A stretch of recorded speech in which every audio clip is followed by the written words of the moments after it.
We're going to begin 3 years ago when, in the wake of several school shootings, we decided to take a look at some troubled kids. And one mother asked us to document the struggle she was having with her two children, twin boys, age 12, who seemed to have taken a terrifying turn.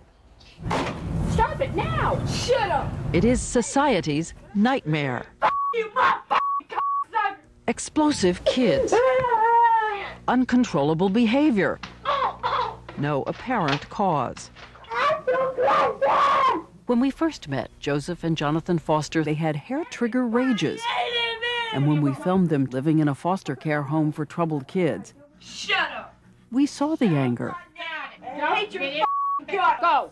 the physical threats. I'll burn your house down and everything inside it.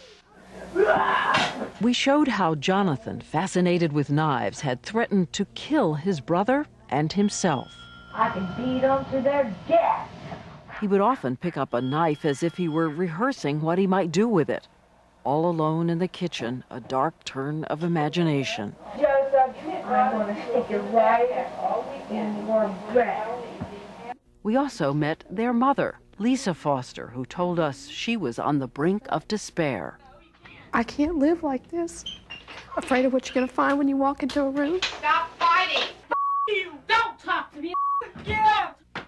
Even the state child protective services had reason to believe these were kids heading for trouble. They'd been keeping files on them since they were 7 years old. It's going to be a fight now. In response to their mother's complaints that the boys had assaulted her and even tried to burn down the house. In fact, the boys seemed to agree they might be headed for a violent end. One of them watched the news of that school shooting in Jonesboro, Arkansas, and said, I'm fixing to be like them. "I'm fixin' to be like them." You rabbit her? It was mystifying. Tail. These children who had once been such loving toddlers, impish and angelic, Want me to be careful, Daddy? just like so many other kids. They had been adopted as infants by Lisa Foster, a former hospital clerk, and the husband she divorced 10 years ago. And when we first met them, their teachers at school still saw them as polite kids, eager to learn. I have never seen the child be physically aggressive, ever, ever. That's a caterpillar. And when I spent time with them, they were sweet, playful, And whose side are you on?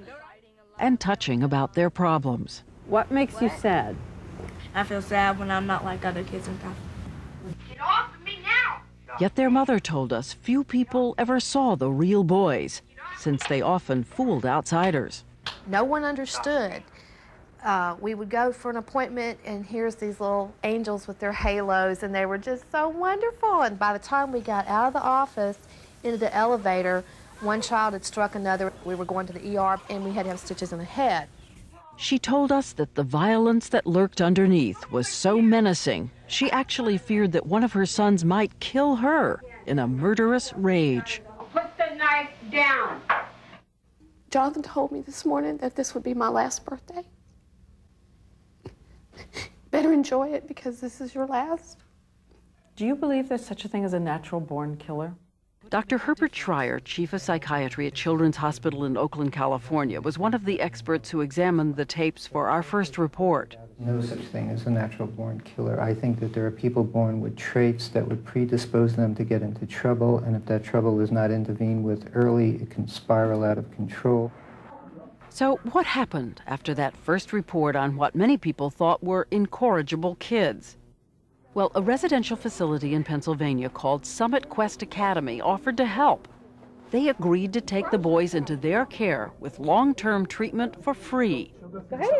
After 9 months, there was encouraging news. The twins had made such rapid progress they were being sent home earlier than expected.